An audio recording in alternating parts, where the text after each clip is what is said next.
علماء نے رزق کے 16 دروازے بیان کیے ہیں. 16 دروازے ہیں جو کھلتے ہیں تو ہر دروازے سے رزق بندے کو ملتا ہے. آج کی مجلس میں انہی 16 دروازوں کے بارے میں بات کرنی ہے. آپ ان کو رزق کی کنجیاں سمجھ لیں کہ 16 دروازے پہ تالے لگے ہوئے ہیں اور 16 کنجیاں ہیں. آپ ہر کنجی سے ایک دروازہ کھولتے جائیں، دروازے کھلتے جائیں گے. رزق فراخ ہونے کے 16 دروازے ہیں. ان میں پہلا دروازہ کون سا ہے؟ نماز کو اہتمام سے پڑھنا. اور دوسرا دروازہ استغفار کی کثرت کرنا. اور تیسرا دروازہ اللہ کے راستے میں خرچ کرنا.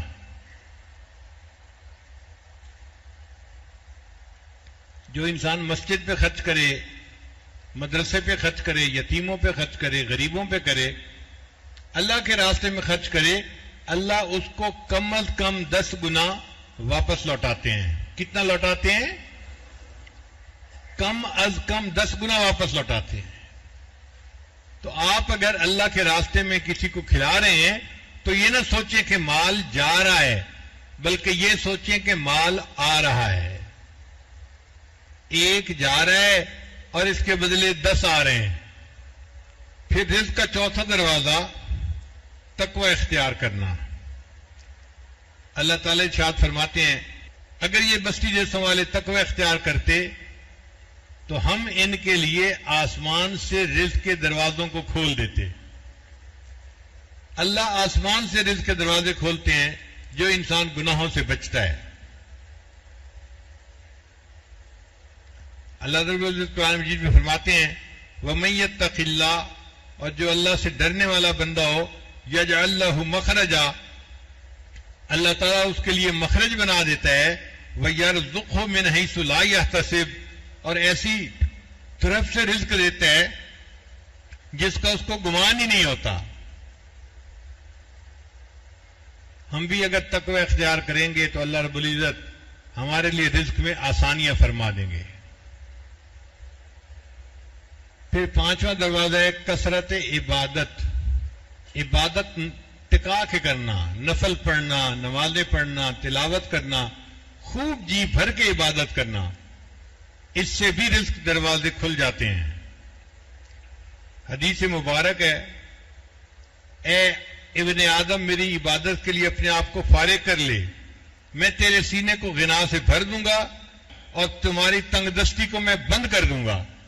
یعنی عبادت کرنے سے اللہ تنگ دستی کو بند کر دیتے ہیں اور سینے کو غنا سے بھر دیتے ہیں. اور آگے حدیث پاک میں ہے اگر تو ایسا نہیں کرے گا تو میں تیرے ہاتھ کاموں میں الجھا دوں گا اور لوگوں کی طرف تیری محتاجی کو بھی ختم نہیں کروں گا. یہ ہماری زندگی کا حال ہے کہ کام میں ہاتھ بھی الجھے ہوئے ہوتے ہیں. ہر وقت کام ایک ختم نہیں ہوتا، دوسرا اوپر سے، دوسرا ختم نہیں ہوتا، تیسرا اوپر سے. یہ ترمذی شریف کی روایت ہے. رزق کی فراخی کا 5واں طریقہ کثرت عبادت ہے. عبادت کی کثرت کرنا. اور آج ہماری عادت ہوتی ہے کہ باقی نماز تو چلو پڑھ لی، نفل چھوڑ دیتے ہیں. عشاء کی نماز 9 رکعت پڑھ کے فارغ ہو گئے. تو جب ہمارے اندر عبادت کا شوق اور ذوق ہی نہیں تو رزق میں فراخی کیسے ہوگی؟ جو بندہ اللہ کے دین کا کام کرنے والا ہوتا ہے اللہ اس کو دنیا کی گدا گاڑی کے اندر نہیں پھنسا دیتے کہ وہ بیٹھا ہوا ہے اور دنیا کمانے کے لیے لگا ہوا ہے. اللہ اس کا رزق ایسا آسان کر دیتے ہیں کہ اس کو اللہ تعالیٰ اس کے دین کے کام کی وجہ سے کھلا رزق عطا فرما دیتے ہیں. پھر 6واں دروازہ جس سے کہ انسان کا رزق بڑھتا ہے حج عمرے کی کثرت کرنا.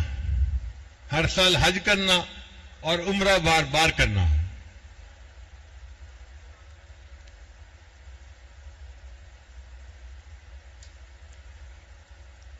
حدیث مبارکہ ہے حج اور عمرہ گناہوں کو اور تنگ دستی کو اس طرح دور کرتے ہیں جس طرح بھٹی سونے چاندی کی میل کچیل کو دور کر دیتی ہے. بھٹی پہ سونا پگھلا کے سونے کا جو کھوٹ ہوتا ہے نا اس کو الگ کر دیتے ہیں. تو حج اور عمرہ اس طرح انسان کی تنگ دستی اور انسان کے گناہوں کو اس سے الگ کر دیا کرتے ہیں. رزق کا 8واں دروازہ کمزوروں کے ساتھ حسن سلوک. کچھ لوگ ہوتے ہیں جو بیمار ہوتے ہیں یا رزق کے اعتبار سے کمزور غریب ہوتے ہیں، ان کے ساتھ حسن سلوک اللہ کو بہت پسند ہے. ان کا غم بانٹنا، ان کے کام آنا، ان کی مشکل میں مصیبت میں ان کو دینا، اس سے اللہ رزق کے دروازے کھول دیتے ہیں. چنانچہ حدیث پاک میں ہے کہ تمہیں اپنے کمزور اور ضعیف لوگوں کی وجہ سے اللہ تعالیٰ رزق عطا فرماتے ہیں.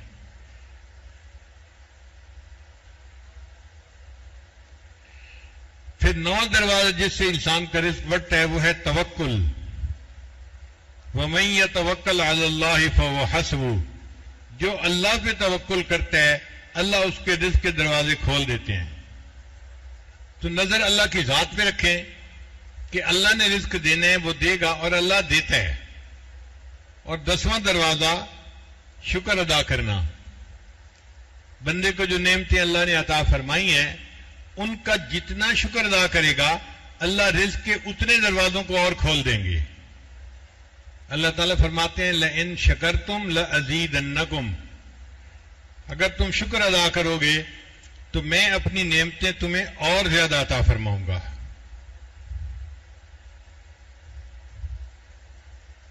رزق کا 11واں دروازہ انسان گھر جائے اور اہل خانہ کو مسکرا کے سلام کرے. مردوں کی عادت ہوتی ہے نا، کام سے جاتے ہیں تو گھر جاتے ہوئے بڑا سیریس بنے ہوئے ہوتے ہیں.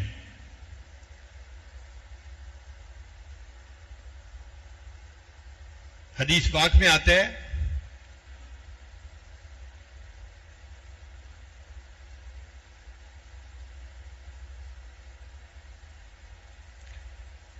سیدہ صدیقہ لانا فرماتی ہیں کہ نبی علیہ السلام نے فرمایا کہ 3 باتیں ہیں کلہم ضامن علی اللہ. ان 3 کاموں کے کرنے پر اللہ ضمانت دیتا ہے کہ میں رزق بڑھا دوں گا. ان میں سے ایک ہے رجل دخل بیتہ بسلام فہو ضامن علی اللہ.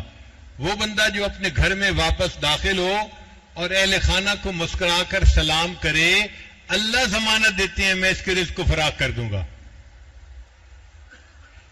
پھر رزق کا 12واں دروازہ والدین کی فرما برداری کرنا. جو بندہ اپنے والدین کا فرما بردار ہوتا ہے اللہ تعالیٰ اس کو رزق کی تنگی میں نہیں آزماتے. کتابوں میں 2 باتیں لکھی ہوئی ہیں. جس گھر میں کسی بچے کا نام محمد ہوگا اس نام کی برکت سے اللہ اہل خانہ کو تنگ دستی میں نہیں آزماتے. اور دوسرا، جس گھر میں بچے ماں باپ کے فرما بردار ہوں گے اللہ اس گھر والوں کو رزق کی تنگی میں نہیں آزماتے. تو ماں باپ کی فرما برداری کرنے پر اللہ تعالیٰ دنیا کے رزق کے دروازے کھول دیتے ہیں. رزق کا 13واں دروازہ دوام طہارت، ہر وقت باوضو رہنا. اب یہ کوئی کام ہی نظر نہیں آتا لیکن اس کا تعلق عادت کے ساتھ ہے. جیسے ہمیں بے وضو رہنے کی عادت ہے، اب ہم اس کو تبدیل کر کے باوضو رہنے کی عادت بنا لیں، ہر وقت باوضو. نبی الاسلام نے فرمایا ایک صحابی کو دم علی الطہارت، تم ہر وقت باوضو رہنا، یوسع علیک الرزق، اللہ تمہارے اوپر رزق کو وسیع کر دے گا. 14واں نمبر ہے چاشت کی نماز پڑھنا. دن کے 10 بجے جو 4 نفل پڑھے جاتے ہیں اس کو چاشت کی نماز کہتے ہیں، صلاۃ الضحیٰ.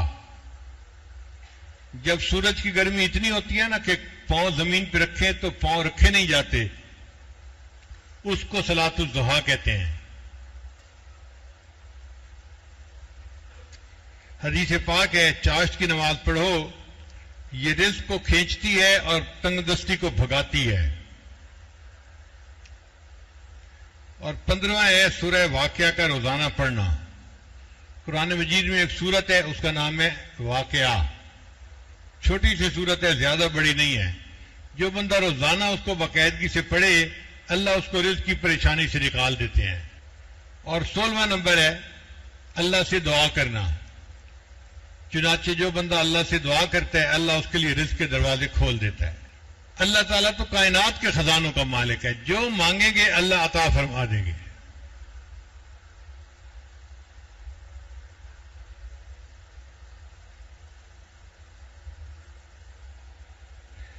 تو یہ 16 دروازے ہیں جن سے انسان کو اللہ تعالیٰ رزق عطا فرما دیتے ہیں.